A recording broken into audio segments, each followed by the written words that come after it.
సచివాలయం 5వ బ్లాకులో గృహ నిర్మాణం సమాచార శాఖ మంత్రి కొలుసు పార్థసారథి బాధ్యతలను స్వీకరించారు. అధికారులు పండితుల సమక్షంలో మంత్రి పార్థసారథి బాధ్యతలు స్వీకరిస్తూ సంతకం చేశారు. మరి ఈ శాఖ హౌసింగ్ శాఖ గురించి మీ అందరికీ తెలిసిందే. రాష్ట్రంలో పేదవాళ్లకి గూడు ఏర్పాటు చేయాలనే ఒక గొప్ప లక్ష్యంతో గృహ నిర్మాణాన్ని చేపట్టిన విషయం తెలిసిందే.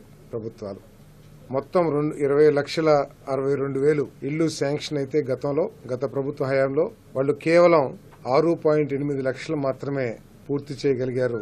మిగతా 13.8 లక్షలు పూర్తి చేయలేక బెనిఫిషరీస్ కి లబ్ధి జరగకుండా మరి మిగిలిపోయిన విషయాన్ని మీ దృష్టికి తీసుకొస్తా ఉన్నాను. మరి తప్పకోకుండా వీటన్నిటిని కూడా చంద్రబాబు నాయుడు గారి నాయకత్వంలోని ప్రభుత్వం వీటన్నిటిని కూడా పూర్తి చేయడానికి చిత్తశుద్ధితో కృషి చేసి దానికి కావాల్సిన నిధుల్ని కేంద్ర ప్రభుత్వం నుంచి కానివ్వండి, స్టేట్ ప్రభుత్వం నుంచి కానివ్వండి సమకూర్చుకుని బెనిఫిషరీస్ కి లబ్ధి చేకూరేట్టు తగు చర్యలు తీసుకుంటామని చెప్పేసి మనం చేస్తామని నేను